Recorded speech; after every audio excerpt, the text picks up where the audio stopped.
ناظرین گرام، سن 2 ہجری 17 رمضان المبارک جمعے کا بابرکت دن تھا جب غزوہ بدر رود نما ہوا۔ قرآن مجید میں اسے یوم الفرقان فرمایا گیا۔ اس جنگ میں مسلمانوں کی تعداد 313 تھی، جن کے پاس صرف 2 گھوڑے، 70 اونٹ، 6 زرے یعنی لوہے کا جنگی لباس اور 8 تلواریں تھی، جبکہ ان کے مقابلے میں لشکر کفار 1000 افراد پر مشتمل تھا، جن کے پاس 100 گھوڑے، 700 اونٹ اور کثیر آلات حرب تھے۔ جنگ سے قبل رات حضور صلی اللہ علیہ وآلہ وسلم نے اپنے چند جانثاروں کے ساتھ بدر کے میدان کا ملاحظہ فرمایا اور زمین پر جگہ جگہ ہاتھ رکھ کر فرماتے، یہ فلاں کافر کے قتل ہونے کی جگہ ہے اور کل یہاں فلاں کافر کی لاش پڑی ہوئی ملے گی۔ چنانچہ راوی فرماتے ہیں ویسا ہی ہوا جیسے فرمایا تھا، اور ان میں سے کسی نے اس لکیر سے بال برابر بھی تجاوز نہ کیا۔ پیارے آقا صلی اللہ علیہ وآلہ وسلم کو اللہ تعالیٰ نے ایک دن پہلے ہی بتا دیا تھا کہ کون، کب اور کس جگہ مرے گا۔ اس رات اللہ تعالیٰ نے مسلمانوں پر اونگ طاری کر دی، جس سے ان کی تھکاوٹ جاتی رہی اور اگلی صبح بارش بھی نازل فرمائی، جس سے مسلمانوں کی طرف ریت جم گئی اور پانی کی کمی دور ہو گئی۔ آقا صلی اللہ علیہ وآلہ وسلم نے تمام رات اللہ تعالیٰ کے حضور عجز و نیازی میں گزاری اور صبح مسلمانوں کو نماز فجر کے لیے بیدار فرمایا۔ نماز فجر کے بعد ایک خطبہ ارشاد فرمایا، جس سے مسلمان شوق شہادت سے سرشار ہو گئے۔ حضور رحمت صلی اللہ علیہ وآلہ وسلم نے پہلے مسلمانوں کے لشکر کی جانب نظر فرمائی، پھر کفار کی طرف دیکھا اور دعا کی، یا رب اپنے وعدہ سچ فرما جو تو نے مجھ سے کیا ہے۔ اگر مسلمانوں کا یہ گروہ ہلاک ہو گیا تو روئے زمین پر تیری عبادت نہ کی جائے گی۔ اللہ تعالیٰ نے مسلمانوں کی مدد کے لیے پہلے 1000 فرشتے نازل فرمائے، اس کے بعد یہ تعداد بڑھ کر 3000 اور پھر 5000 ہو گئی۔ پیارے آقا صلی اللہ علیہ وآلہ وسلم نے کنکریوں کی ایک مٹھی بھر کر کفار کی طرف پھینکی، جو کفار کی آنکھوں میں پڑی۔ جانثار مسلمان اس دلیری سے لڑے کہ لشکر کفار کو عبرتناک شکست ہوئی، 70 کفار کو جہنم واصل کیا اور اسی قدر یعنی 70 گرفتار ہوئے، جبکہ صرف 14 مسلمانوں نے جام شہادت نوش فرمایا۔ شہدائے غزوہ بدر۔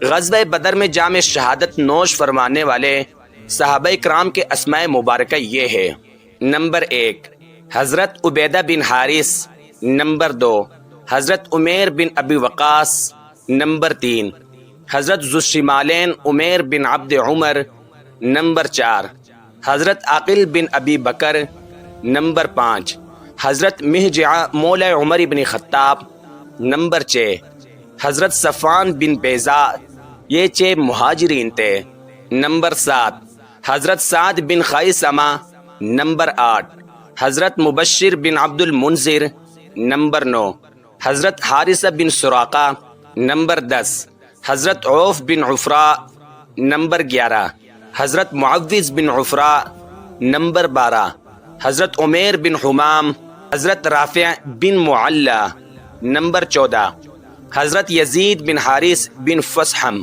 یہ 8 انصاری تھے رضی اللہ تعالی عنہم اجمعین۔ غزوہ بدر میں مسلمان بظاہر بے سر و سامان اور تعداد میں کم تھے، مگر ایمان و اخلاص کی دولت سے مالا مال تھے۔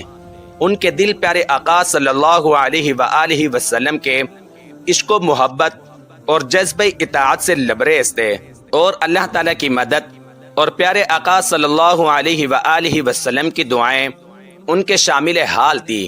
یہی وہ اسباب تھے جنہوں نے اس جنگ کو یادگار اور قیامت تک کے مسلمانوں کے لیے مشغل راہ بنا دیا۔ غزوہ بدر واقع ہونے کے چند اسباب: تجارتی شاہراہ کا مسلمانوں کی ضد میں ہونا۔ قریش مکہ نے مدینہ کی اس اسلامی ریاست پر حملے کرنے کا اس لیے بھی فیصلہ کیا کہ وہ شاہراہ جو مکہ سے شام کی طرف جاتی تھی مسلمانوں کی ضد میں تھی۔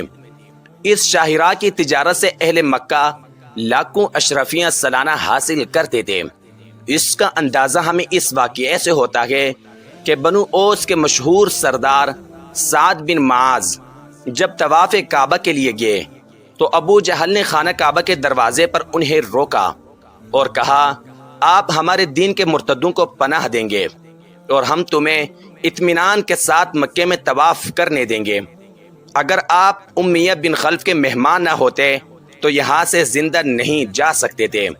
یہ سن کر سعد بن معاذ رضی اللہ عنہ نے جواب دیا، خدا کی قسم اگر تم نے مجھے اس سے روکا تو میں تمہیں اس چیز سے روک دوں گا جو تمہارے لیے اس سے اہم تر ہے، یعنی مدینے کے پاس سے تمہارا راستہ۔